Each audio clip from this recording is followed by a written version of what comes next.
I'm Judge Andrew Napolitano, and the verdict is coming on new information that appears to connect President Bush and other former administration officials directly with the use of torture on detainees. Here's the question.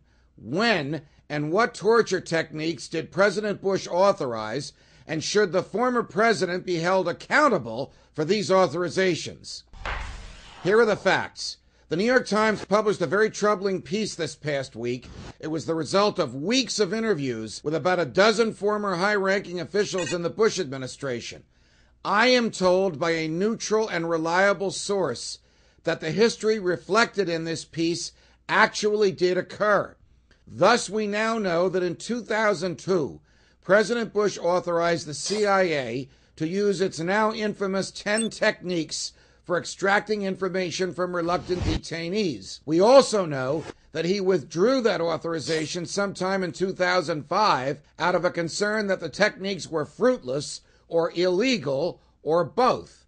Now the Times quotes unnamed Bush administration officials stating that the president reauthorized 9 of the 10 techniques of torture in June of 2007. If the timeline in this piece is correct, then President Bush authorized the use of torture after the Supreme Court ruled that the Geneva Conventions apply to all foreign persons detained anywhere by the U.S. government, and after President Bush signed into law a bill proposed by Senator John McCain which prohibits the use of torture on all persons detained by the American government.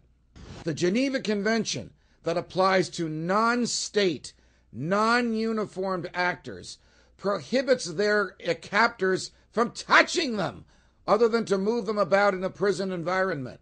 And the McCain-authored law specifically prohibits the CIA from using the 9 techniques that the president authorized. Thus, if the New York Times article is accurate, that would mean that the President of the United States of America committed a felony for each act of torture he authorized and which was carried out after the Supreme Court ruling or after he signed the McCain Bill into law.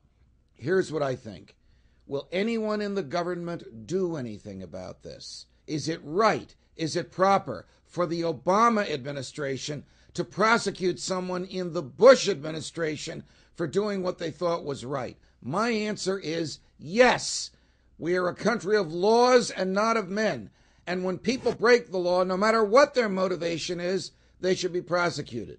Would a jury take into account the motivation? Of course it would. But is the motivation a defense to law breaking? It is not. If you want to hear more of my opinions on topics such as this, check out my latest book, Dred Scott's Revenge, A Legal History of Race and Freedom in America, available in bookstores nationwide. You can also tune in to my nationally syndicated radio show, Brian and the Judge, every weekday from 9 a.m. to noon Eastern, and to my online program, Freedom Watch, every Wednesday from 2 to 3 p.m. Eastern on foxnews.com. And don't forget, you can always catch me right here on the Fox News channel and on the Fox Business Network throughout the day, every day. I'm Judge Andrew Napolitano, and that's my verdict.